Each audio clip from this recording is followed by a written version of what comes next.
In 1980, a 9-year-old girl vanished after a chilly Halloween night of trick-or-treating in small-town Illinois.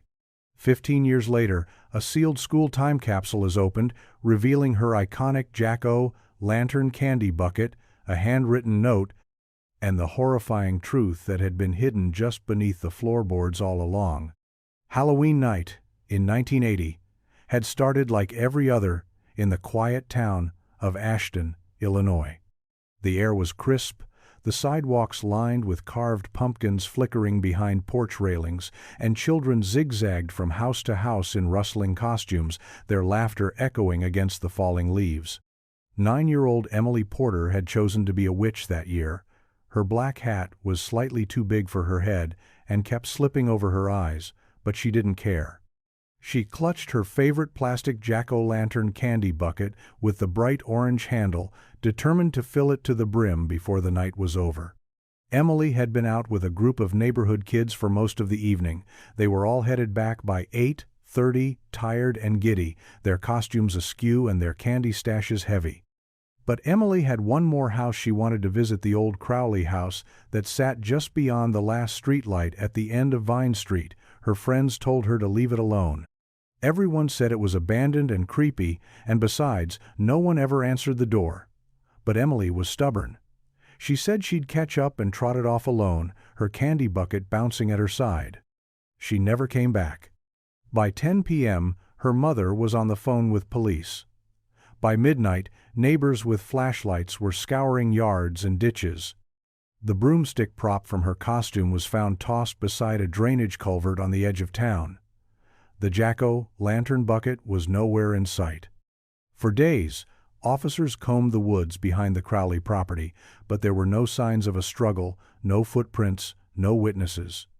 Halloween decorations still fluttered in the wind as posters went up around town with Emily's school photo, a soft smile, brown curls, and wide eyes filled with hope.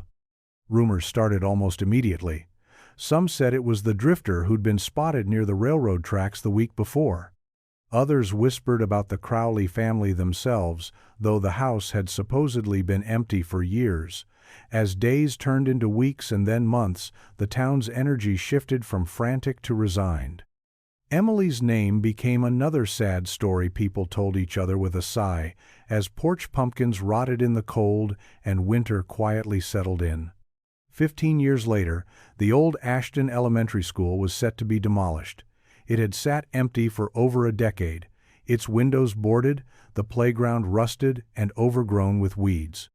A new school had long since been built across town, brighter and more modern, but before the wrecking crews arrived, a group of former staff and local historians came to walk the halls one last time. The building still smelled faintly of chalk and dust. As they moved through the dim corridors, someone remembered a time capsule buried near the foundation during the school's 1980 Halloween celebration. It took some digging and a crowbar to pry the rusted metal box loose from beneath the old concrete steps. No one had touched it in a decade and a half. Principal Ed Monroe, who'd retired in 1991 but came back for the farewell tour, helped lift the lid. Inside were the usual time capsule relics. Polaroid photos of smiling children in costume, a handful of cassette tapes, a school lunch menu typed on faded paper. But then someone pulled out a bright orange jack-o'-lantern candy bucket. Its plastic surface was dulled with age, but unmistakable. The handle was intact, curved and familiar, and inside were 3 tiny pieces of wrapped candy stuck together in a hardened clump. At first, there was confusion. Why would someone place a Halloween bucket in a time capsule? Then someone noticed the faint black ink on the inside of the handle. The letters were smudged, but still legible. Emily P. The room went silent. For a moment no one moved, the weight of what they were seeing sinking in like cold water. Emily Porter's name had not been spoken aloud in a long time, not since the posters were pulled down and the case officially went cold. Yet here, buried quietly beneath the steps of the very school she once attended, was her missing candy bucket. It hadn't been in evidence.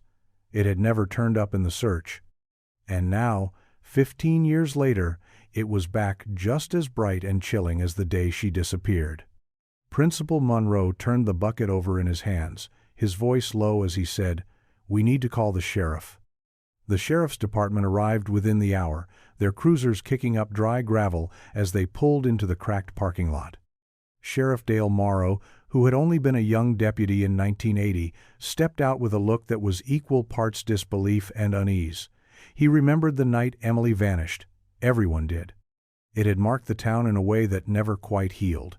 Now, seeing her name written on that candy bucket, the years between then and now seemed to collapse in an instant.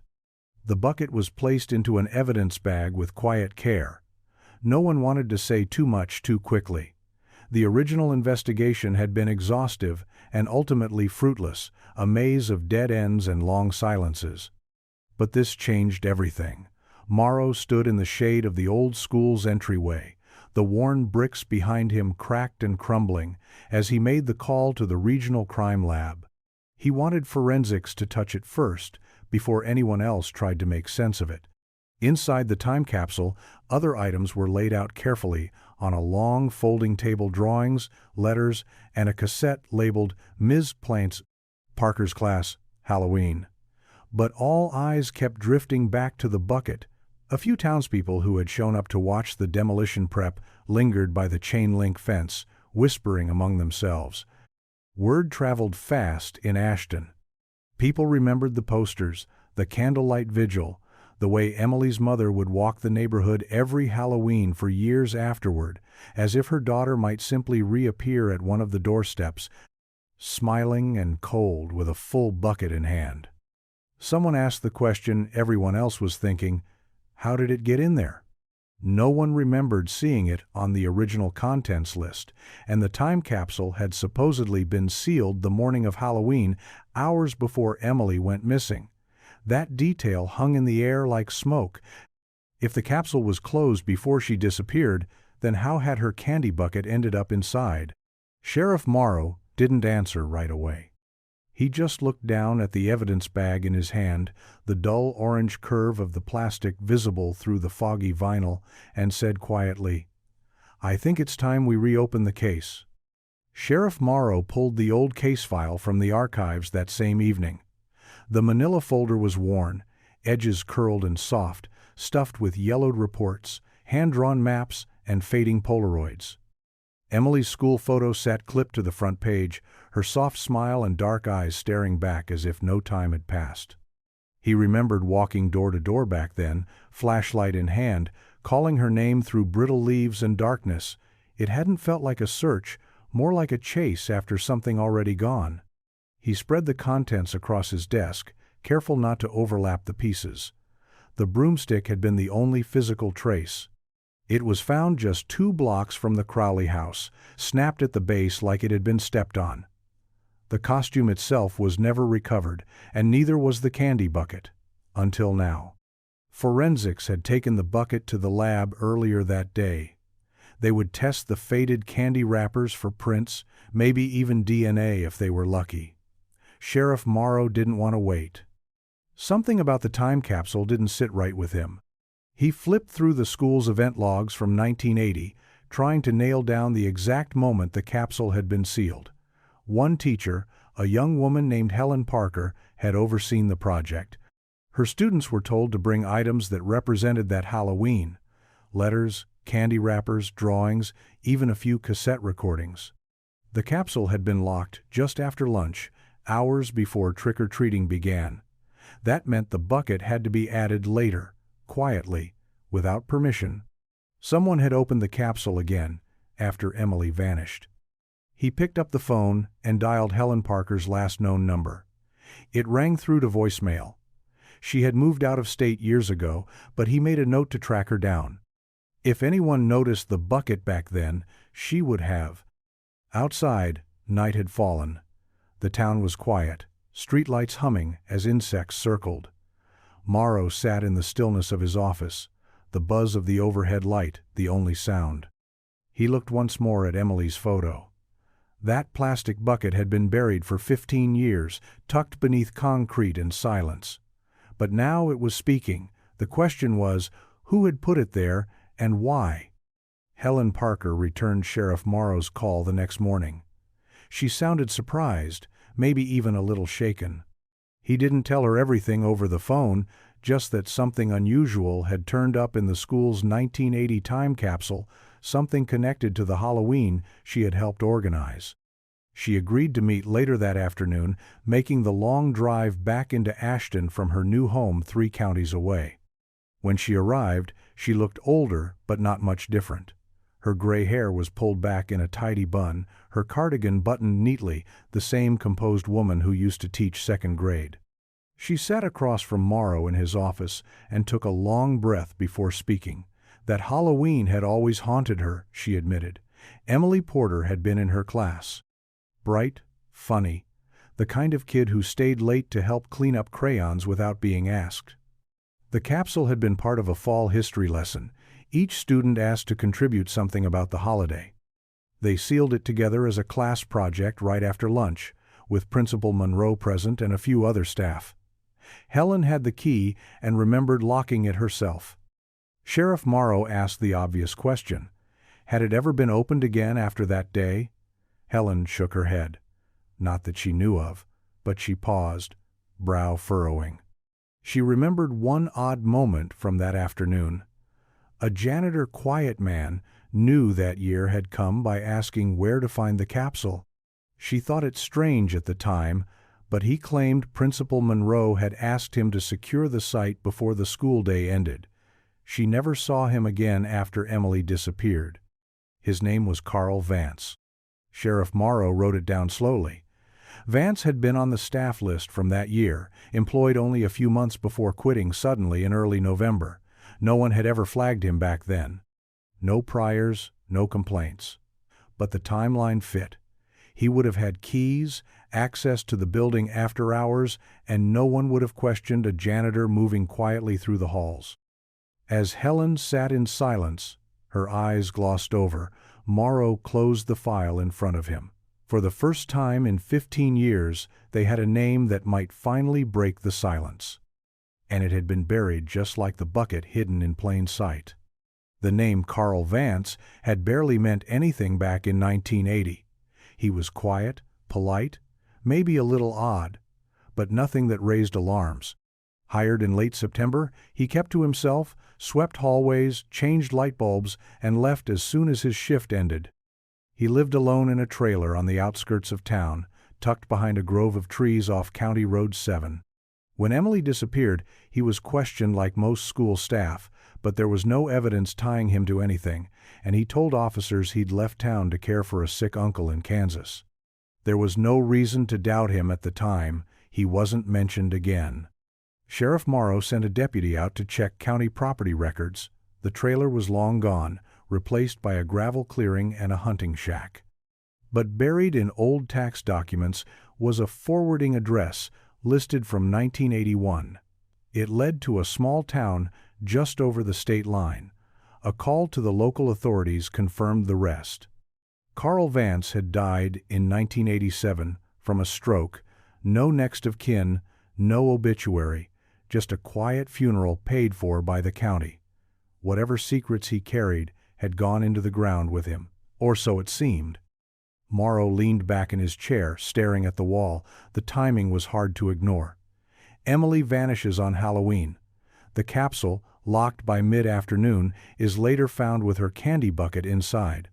Vance, the only staff member seen near it after hours, leaves town within days and disappears from all records until his death 7 years later. Too many pieces that shouldn't connect were now falling into place. He wondered if anyone had gone through Vance's personal effects after his death. Old notebooks, photographs, letters. Small towns didn't always keep those records. Many things got thrown out, forgotten, lost in boxes under courthouse stairs, but sometimes something survived. Sometimes a single page or scribbled note could breathe life back into a case everyone had buried. Sheriff Morrow stood and walked to the window, watching the wind ripple through the dry trees behind the station. He didn't know yet where the trail would lead, but one thing was certain. Emily's bucket had not reappeared by accident, and whoever had put it in that time capsule was sending a message across time, even if they hadn't meant to. The original case file was thicker than Sheriff Morrow remembered. Dozens of pages of statements, maps drawn by flashlight on the hoods of patrol cars, and tips scribbled down on napkins and torn notebook paper. Most of it went nowhere. He flipped through the stack slowly, pausing every so often when a name or location stirred a memory. Everyone in Ashton had been asked the same question that first week in 1980. Did you see Emily Porter on Halloween night? Some claimed they saw her walking alone past the Methodist church. Others thought she had joined a different group of trick-or-treaters near Maple Drive. But none of the accounts ever lined up. Kids changed their stories. Adults remembered things only after hearing them from others. Within 10 days, the details became a tangle of shadows and guesses. One thing had always stood out, though. Emily had told her friends she wanted to visit one last house, the old Crowley place. It had been abandoned for years, a sagging Victorian at the edge of the woods, half swallowed by ivy. Sheriff Morrow remembered standing in its yard that night, flashlight beam bouncing off broken windows and wind-whipped shutters. They searched it twice, then again with dogs. Nothing was found. No prints, no blood, not even a sign that anyone had entered in weeks. Still, the timing was impossible to ignore. The broomstick from Emily's costume had been found just a few blocks away. Now, with the candy bucket recovered and Vance's name back in play, Morrow wondered if they had missed something, if maybe someone had returned to that house after the fact. The capsule was sealed, but the house had never been. Vance had keys to the school, access to the capsule, and he lived less than a mile from the Crowley property. A thought crept in, cold and unwelcome. What if he had kept Emily alive for a time? What if she'd been hidden, not taken far, but just out of reach? He stood slowly and walked back to the evidence board. The old photo of the house was still pinned in the corner, its porch sinking and windows dark. Morrow circled it in red and wrote a single note beside it. Revisit. Not everything buried stayed quiet, not forever. By the time the forensics team arrived at the Crowley house, the sun was low behind the trees, casting long, gold-tinged shadows across the porch. The house looked worse than Sheriff Morrow remembered. The front steps sagged at an angle, and ivy had climbed nearly to the roofline, choking out what little paint still clung to the wood siding. The door creaked open with a hesitant push, revealing an interior thick with dust and silence. Floorboards groaned beneath their boots, and cobwebs stretched from the ceiling beams like faded curtains. The team moved carefully, starting with the first floor. Morrow followed, flashlight beams sweeping across walls lined with peeling wallpaper and forgotten furniture. The living room was empty except for a collapsed armchair and a cracked mirror resting sideways on the mantel.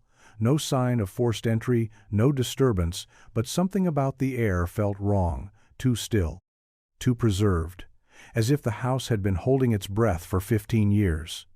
In the kitchen, one of the techs paused at a corner of the linoleum where the pattern warped slightly.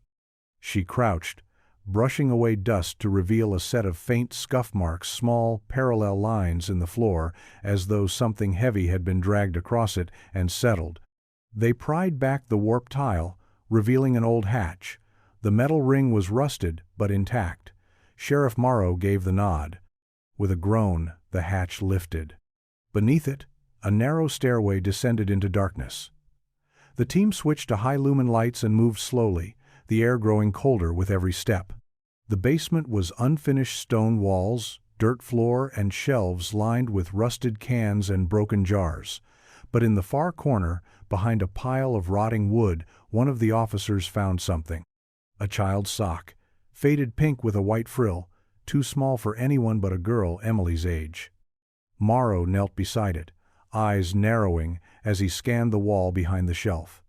Scratched into the stone, barely visible beneath the grime, were a series of lines. Not graffiti, not markings, words. "I want to go home." They stared at the message in stunned silence. After all these years, the house had finally spoken. And somewhere beneath the weight of time and dust, it was beginning to answer. They spent hours cataloging the basement. Every item was photographed, bagged, and tagged. no matter how small. Rusted tin cans, shredded blankets, a broken flashlight with corroded batteries, even a chipped ceramic bowl that might have once held water or food. In the far corner, near the wall with the scratched message, a second phrase was discovered beneath a loose brick. The words were faint and crooked, but still legible. "Mommy, are you looking for me?" Sheriff Morrow stood in silence as the tech read it aloud. He didn't speak. He didn't have to. The room said everything. Emily had been here. Not for minutes or hours, but long enough to leave a message no 9-year-old should have to write. The forensics team moved with quiet urgency now, as if each new detail brought them closer to something sacred. One of the techs called out gently, motioning toward the ceiling. A thin rope had been strung between two joists, frayed at the ends, and beside it sat a pair of wooden blocks stacked unevenly on the dirt floor. Makeshift furniture. A child's attempt at normal in a place that was anything but. In the corner beneath the rope was a Barbie doll, its plastic body weathered and one arm missing. It had clearly been handled, worn down by time and small fingers. It was placed deliberately, as though it had been set down gently, not tossed or dropped. Sheriff Morrow knelt and picked it up with gloved hands, holding it under the flashlight. This wasn't just a crime scene anymore. This was a room where a little girl had waited. Outside, the light had faded entirely. The house loomed in shadow, its windows like hollow eyes peering out into the woods.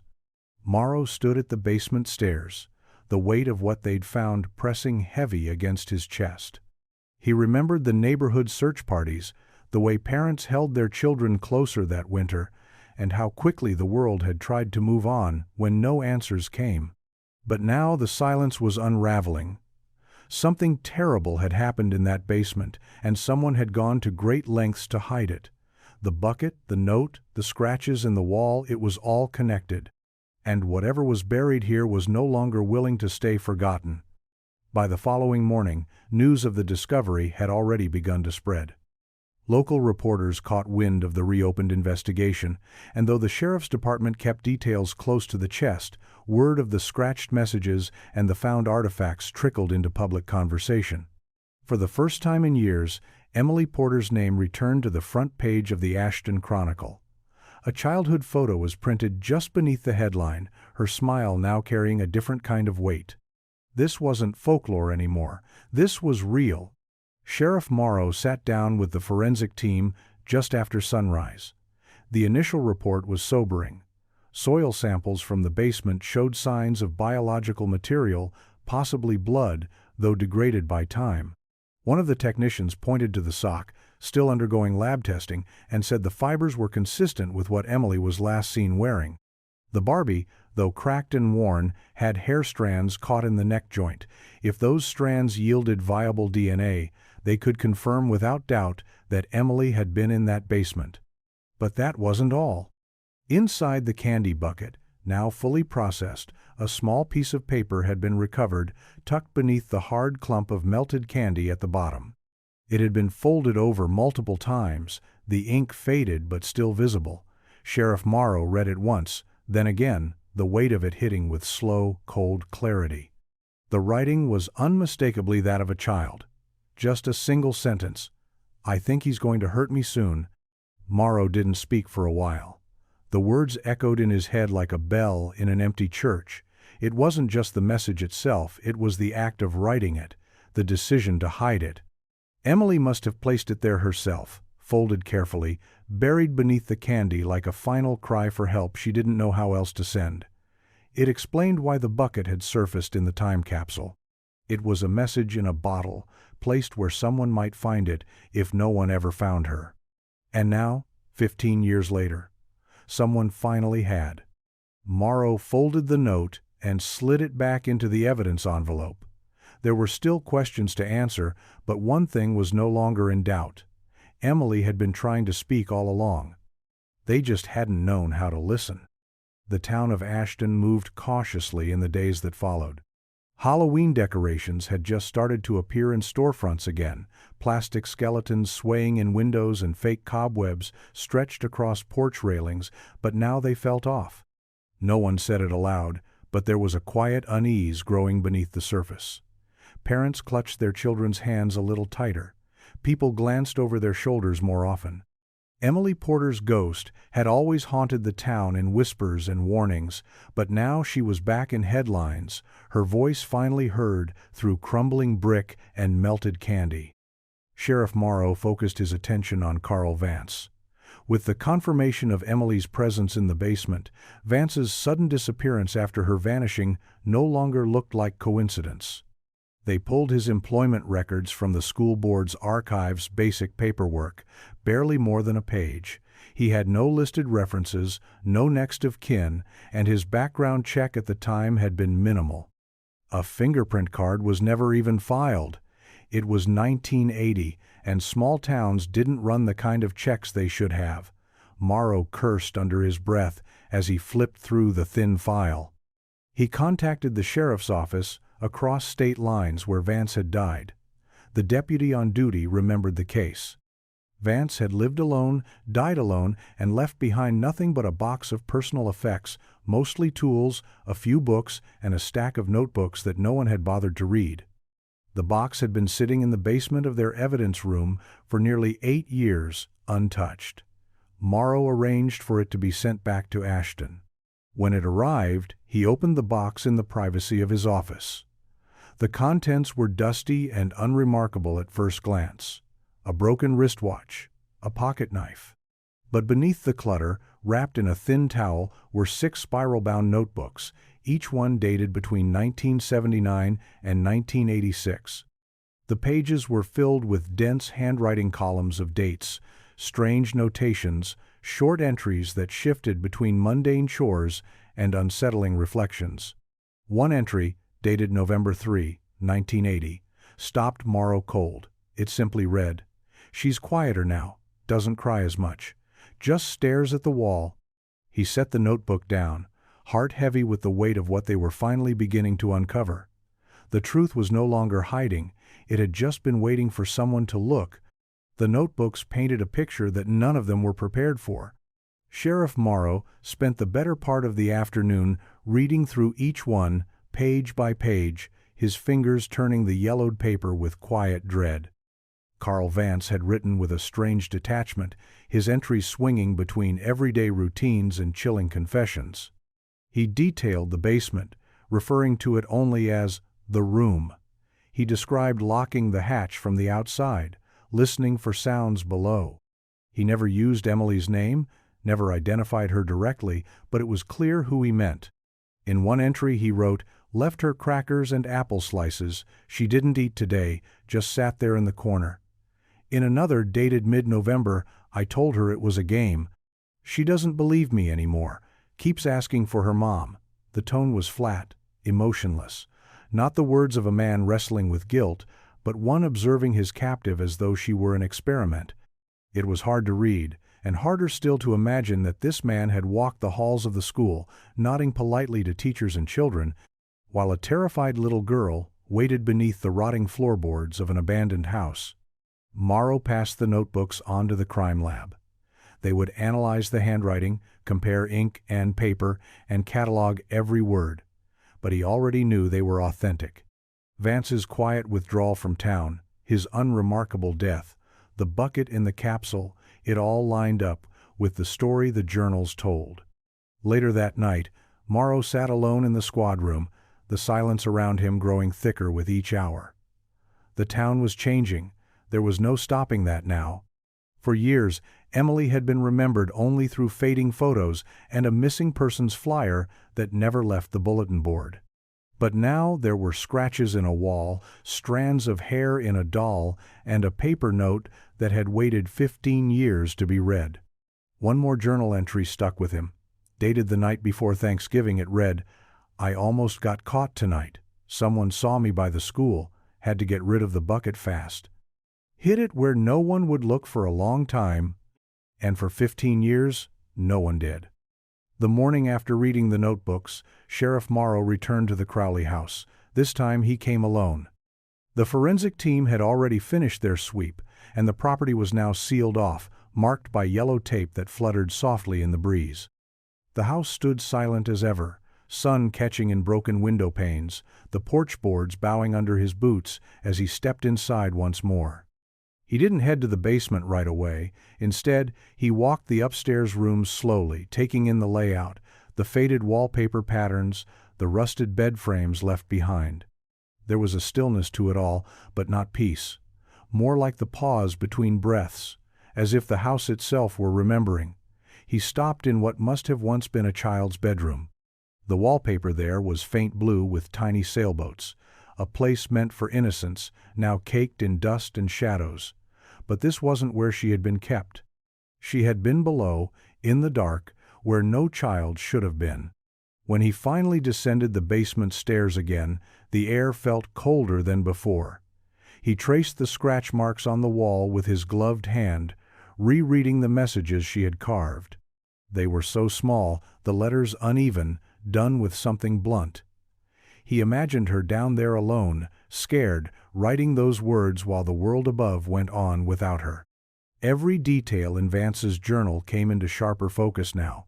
The mention of her silence, the days she wouldn't eat, the weeks of complete isolation. It wasn't just kidnapping. It was captivity of the worst kind, slow, cruel, and methodical. Near the corner where the Barbie doll had been found, Morrow noticed something new, a patch of dirt that looked disturbed. He crouched and carefully brushed it back, revealing a scrap of flannel fabric. It was faded, but recognizable. Purple plaid, like the shirt Emily had been wearing that Halloween night. For a moment, he didn't move. He just stared at it, remembering the photo that had circulated for weeks back in 1980. That tiny shirt had been part of the last known image of her, smiling in the schoolyard with her candy bucket at her side. And now here it was, buried in the dark, waiting just like everything else she had left behind. Back at the sheriff's office, the lab results began to come in. The flannel scrap recovered from the basement matched fibers from the clothing Emily had worn the night she disappeared. It wasn't just a similar pattern or color, it was a direct match to the shirt her mother had described in painful detail during her original statement in 1980. Along with the Barbie doll hair and the sock, the physical evidence was beginning to form a picture too clear to ignore. Emily had spent time in that basement, weeks, maybe longer. But the most important confirmation came later that afternoon when the DNA testing on the hair strands was completed. Sheriff Morrow stood in the hallway outside the lab, phone pressed tight to his ear, listening as the technician on the other end confirmed what they had all suspected. The mitochondrial DNA was consistent with samples taken from Emily's surviving family. It was her. There was no longer any doubt. He walked back into his office and sat in silence for several minutes. Not everything had been answered, but this was no longer a missing persons case. It was a crime scene. A child had been taken and hidden, held captive just blocks from her home, buried not in distance but in darkness. And the man responsible had vanished into the years, like smoke, his name forgotten until a plastic candy bucket surfaced to bring it all back. The journals were being combed over by a criminal profiler now. The entries revealed more than Morrow had first understood. Vance wrote in patterns, repeated phrases, strange references to noise and guilt. One entry, buried in the middle of the third notebook, read, "She keeps the bucket near her when she sleeps, says it's the only part of home she remembers. It wasn't just a toy. It had been her anchor, her connection to something outside the nightmare she lived in. That made its eventual appearance in the time capsule all the more haunting." Theories started to emerge. Had she died in the basement? Had Vance moved her, or panicked? The journals ended abruptly in early 1981, with no mention of what ultimately happened. Just silence. Just absence. But the silence was no longer holding, the evidence was finally speaking, and the town was listening. The school basement had been undisturbed since the capsule was opened, but Sheriff Morrow returned there again, this time with a fresh set of eyes and a more deliberate purpose. He wasn't looking for obvious clues anymore. He was looking for anything subtle, anything overlooked, anything that might explain how the candy bucket, Emily's last possession, had made its way into a sealed container that was supposed to be locked before she ever disappeared. If Carl Vance had truly returned after dark to slip it in, then there had to be a way he accessed it without alerting anyone. He walked the perimeter of the basement, flashlight flicking over chipped paint and rusted pipes, and eventually stopped at a panel in the wall behind the old furnace. It was a storage recess, likely used for janitorial supplies. The door creaked when opened, revealing empty shelving and a heavy draft of cold air. But tucked just behind the shelving unit, near the floor, was something unexpected, a vent shaft, narrow, old, nearly invisible from the outside unless you knew exactly what you were looking for. He got down on one knee, peered in, and saw where the metal duct curved and led toward the section of the building that had once held the time capsule. It wasn't a smoking gun, but it was a path. And if Vance had worked maintenance, if he had known the building's ins and outs, he could have easily slipped in after hours without using a main entrance. The janitor uniform alone would have made him invisible in those final days before panic set in. Back at the office, Morrow called Helen Parker again. She answered quickly this time, her voice steadier. He asked if she remembered anyone accessing the capsule during the week after Halloween. She hesitated, then admitted something small. One day, after school, she returned to her classroom and found her filing cabinet drawers open. She'd assumed it was one of the custodians or another teacher, looking for a form. But now, she wasn't sure. None of it was concrete, but all of it lined up. The journals, the duct, the filing cabinet, the bucket, each detail was a breadcrumb leading back to the same truth. Carl Vance hadn't just stolen a child. He had carefully, quietly buried the evidence in the very place that was meant to preserve childhood itself. It was a quiet afternoon when Sheriff Morrow knocked on the door of Marlene Vance's small house in Ashburn, 2 towns over. She was Carl Vance's niece, one of the only surviving relatives anyone could locate. She answered slowly, her face cautious, graying hair pulled back into a tight bun. When she saw his badge, her expression shifted from confusion to something more guarded, almost tired. She stepped aside and let him in without a word. The living room was plain, the kind of place where nothing had been moved in years. Morrow sat across from her on a faded couch while she lit a cigarette with trembling fingers. She admitted she hadn't spoken about her uncle in a long time. He had been distant, even when alive, and difficult to understand. He'd show up unannounced, stay for a day or two, and then vanish again without explanation. Once, in the early 80s, he brought a box of his things and asked her to hold on to it. She'd put it in the attic and forgot about it. Morrow asked if he could see it. They climbed the narrow stairs together, the attic musty and dim. In one corner, beneath an old quilt, sat a cardboard box sealed with yellowed tape. She hadn't touched it in over a decade. He peeled the tape back carefully. Inside were what looked like school maintenance records, some receipts, and beneath that a stack of small index cards. Each one had a child's name written in block letters, followed by a few short notes. Most were meaningless dates, mentions of behavior or seating assignments, but then he found one that stopped him. Emily Porter. Halloween. Walks home alone sometimes, bright, quiet.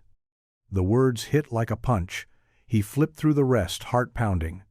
A few more names were familiar students from Ashton Elementary, all in the same grade, most with no connection to anything suspicious.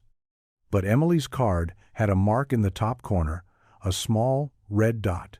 None of the others had one. He closed the box and stood slowly. The truth was no longer hiding in dark basements or behind crumbling brick. It had seeped into paper and ink, buried in places no one had thought to look. And now that it was rising to the surface, it wasn't going to stop.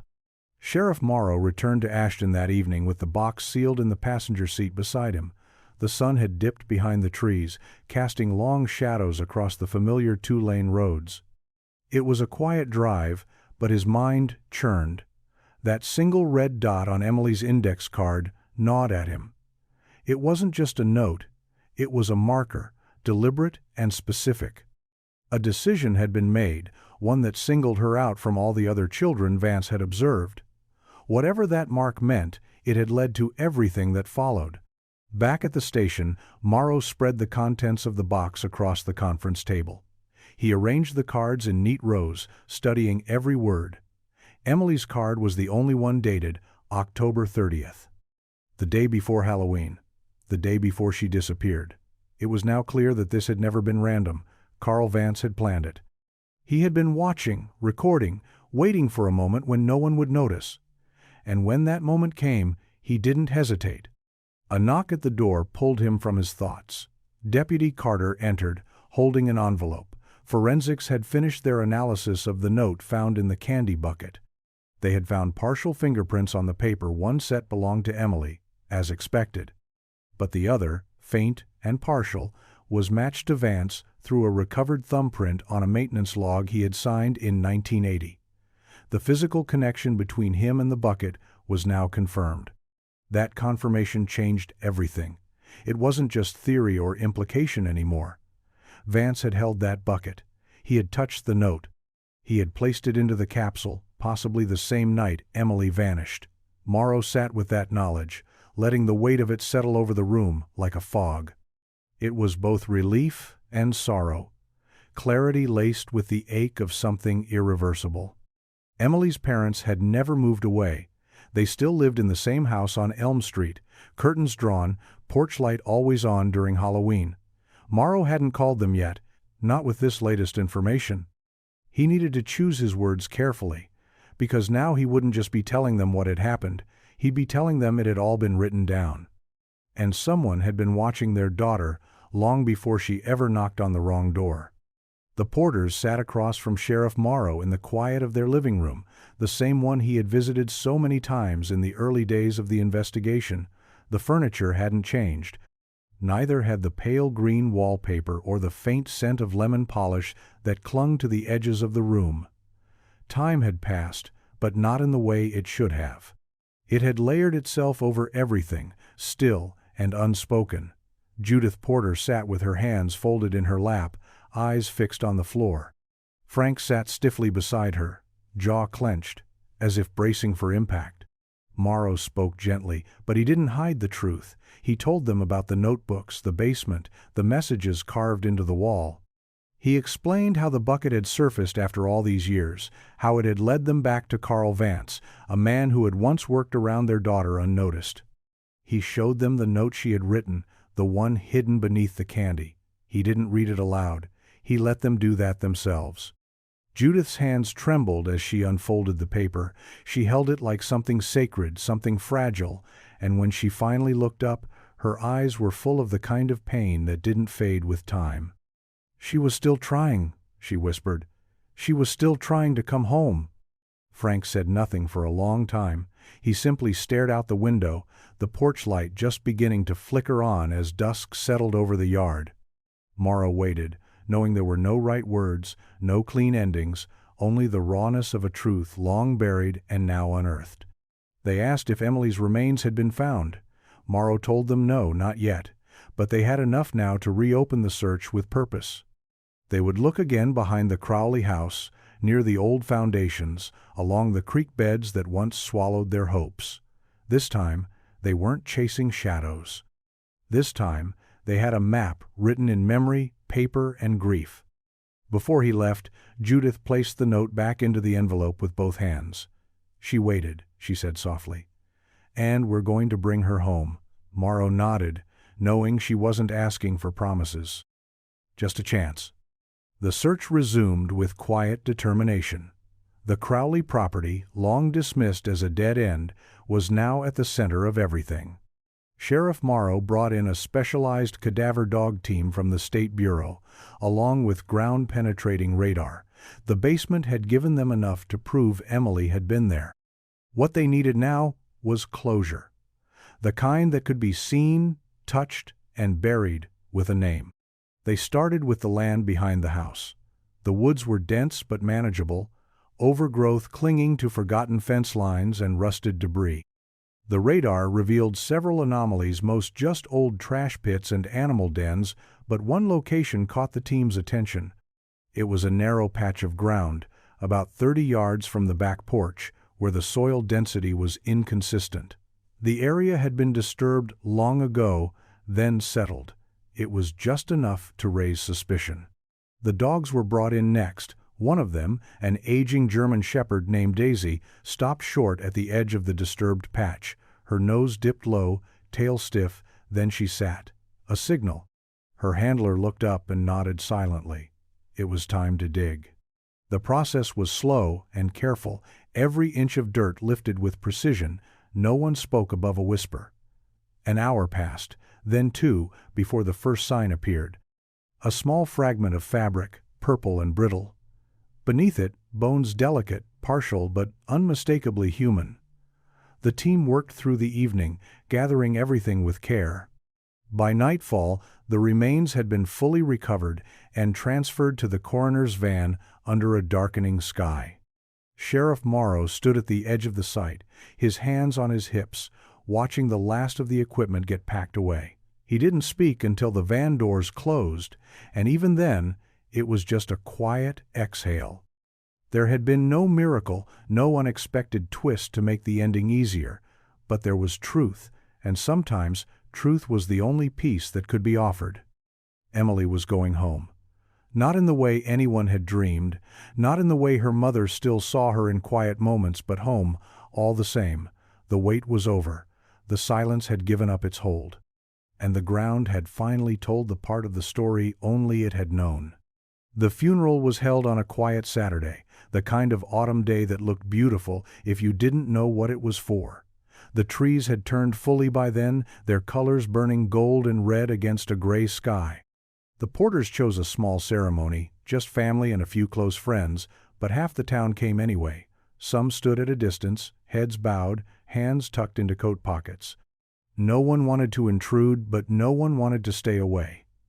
Ashton had carried Emily's absence for 15 years, and now that she was home, the weight of it all settled differently. The casket was small, draped in soft lilac fabric, the color of the flannel shirt she'd been wearing the night she disappeared. Sheriff Morrow stood at the back of the chapel, hat in his hands, watching as Judith Porter placed the folded note, the one recovered from the candy bucket inside, before the lid was closed. It wasn't just a message anymore. It was part of the legacy her daughter left behind. A child's final act of bravery, sealed away but never truly forgotten. After the service, people gathered quietly outside. No one talked much about Carl Vance. There wasn't room for him in a moment like this. What mattered was that Emily had been found and that the answers, no matter how heavy, had finally been spoken aloud. There were no more rumors now. No more wondering if she had run away or been taken far from home. She had been here all along, waiting beneath dust and silence, her story buried just out of reach until someone finally listened closely enough to hear it. Judith and Frank didn't say much that day. Grief had made them hollow in some places and hard in others, but it hadn't taken their grace. They thanked everyone who came, hugged old neighbors, and nodded through quiet condolences. They didn't ask for justice. They didn't need revenge. They had Emily. That was enough. Morrow stayed until the last car pulled away, then walked to the edge of the cemetery and stood beneath a maple tree. Leaves drifted around him like ash. And, for the first time in 15 years, he let himself believe the case was no longer open, not because they had stopped looking, but because the girl who vanished on Halloween night had finally been found. In the weeks that followed the funeral, the investigation officially closed, but Sheriff Morrow found himself returning to the details anyway. Not because there were more answers to uncover, but because he couldn't quite let go. He spent long evenings in his office, flipping through copies of Carl Vance's journals, trying to make sense of a man who had committed such a quiet, methodical horror. There were no apologies in the pages, no final explanation, just the repetition of his routines and the cryptic notes about Emily, each one colder than the last. The final entry, written in the spring of 1981, simply read, "The room is empty now. She's not coming back. I hear her sometimes anyway. It didn't say where she had gone or what he had done. But the silence that followed was louder than anything else.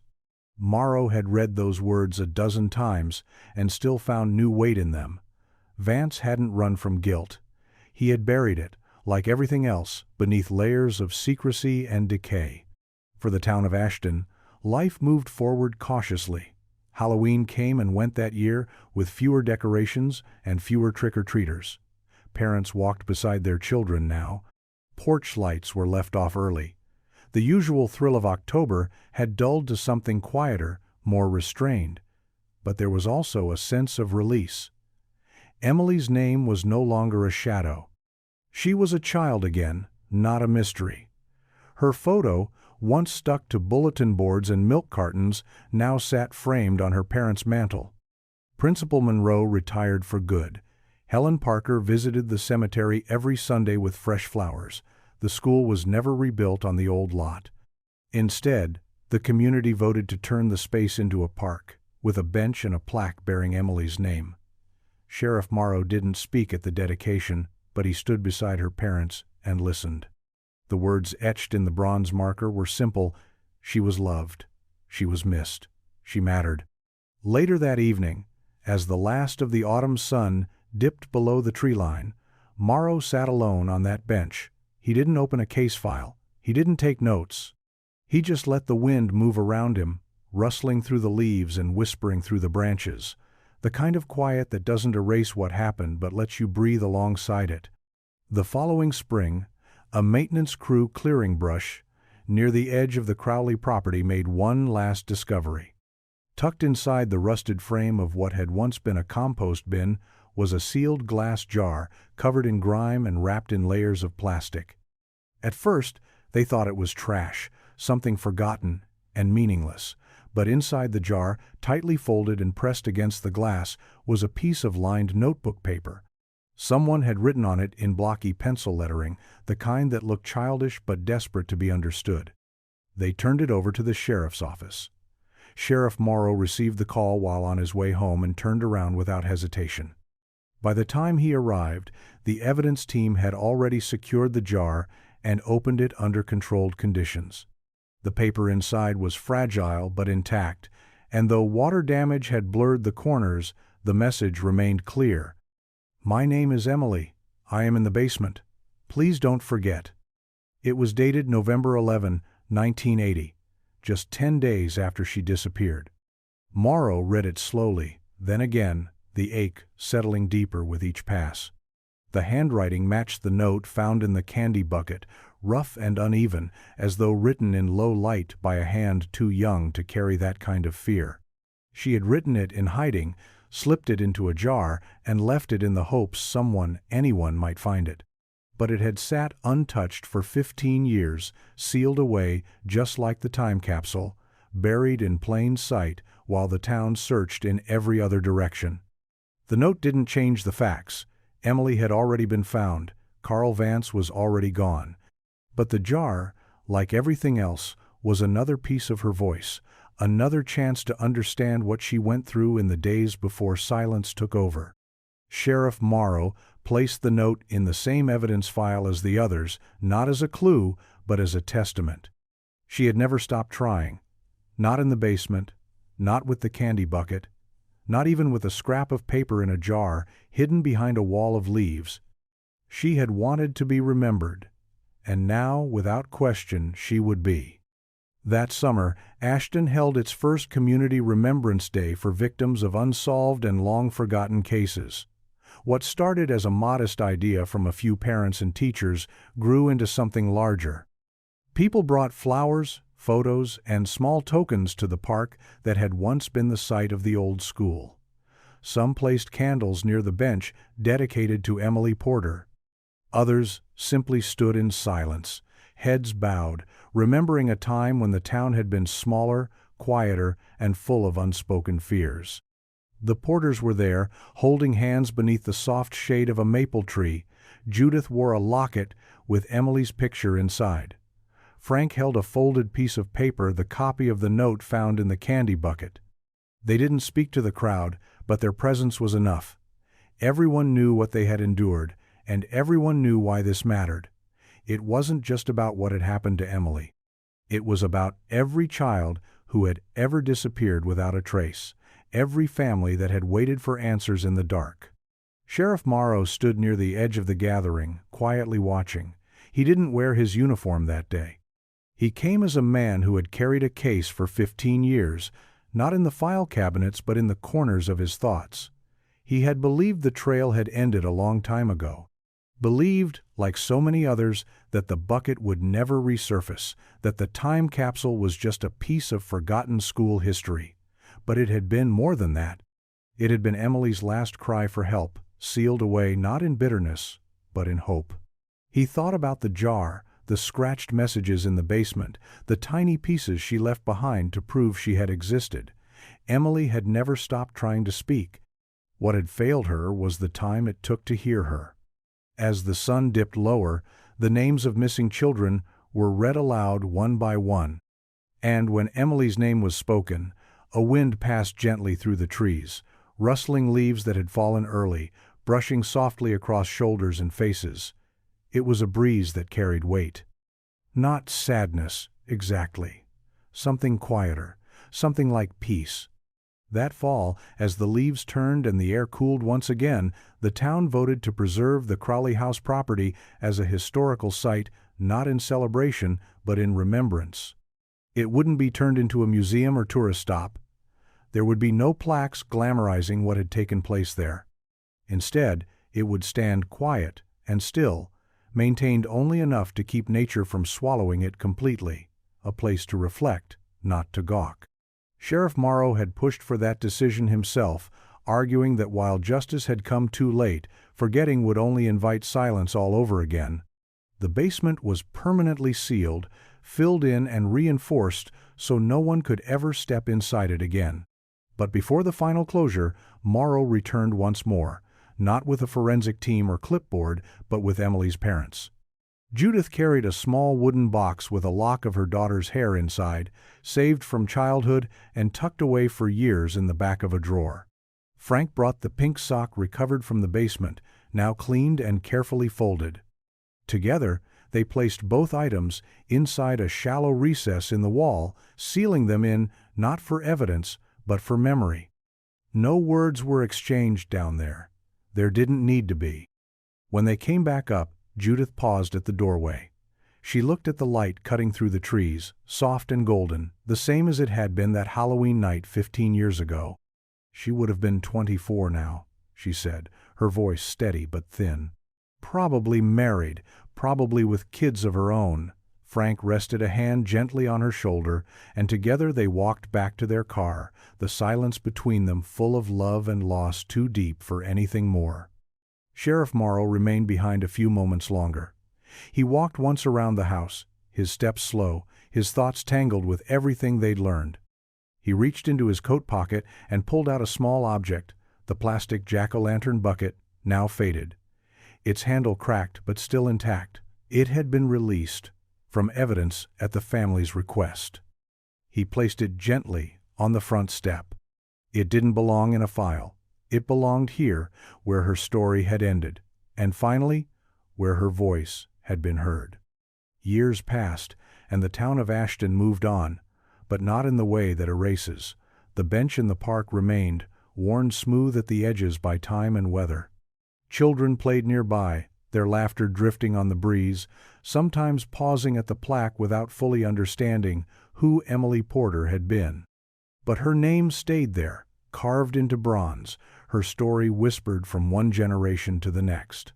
Teachers still told it around October, not to frighten but to remind, that small voices matter, that sometimes, even after silence, the truth finds its way home. Sheriff Morrow eventually retired. He left behind a well-organized office, boxes neatly labeled, and a single framed photo on the wall. Emily, in her Halloween costume, holding that bright orange bucket, smiling shyly at the camera. He never spoke much about the case after stepping down, but he was known to visit the park often. Some afternoons, he'd sit on the bench and watch the leaves fall, one hand resting on his cane, the other holding a thermos of black coffee. He said little, But the quiet around him felt full, not empty, like someone who had listened closely and now finally heard peace in the stillness. The Porterhouse stayed modest. Judith and Frank grew older, their porch still lit each Halloween with a small lantern placed beside a jack-o'-lantern bucket filled with candy. Not for trick-or-treaters, but for Emily. They didn't speak about the past unless asked, but if they did, they never spoke of tragedy. They spoke of a girl who loved to draw, who giggled when she ran, who insisted on going to one more house because she believed in squeezing every last moment from a holiday. The time capsule was resealed that year with new contents: letters from current students, a copy of Emily's story written by the local newspaper, and a laminated photo of her jack-o'-lantern bucket. This time, it was done in daylight, in the open, surrounded by teachers, parents, and children holding hands. And somewhere inside that sealed box, buried beneath years and layers of life, rested the simple truth that a girl once vanished, but she was never truly gone. She had just been waiting to be heard. And now, she always would be.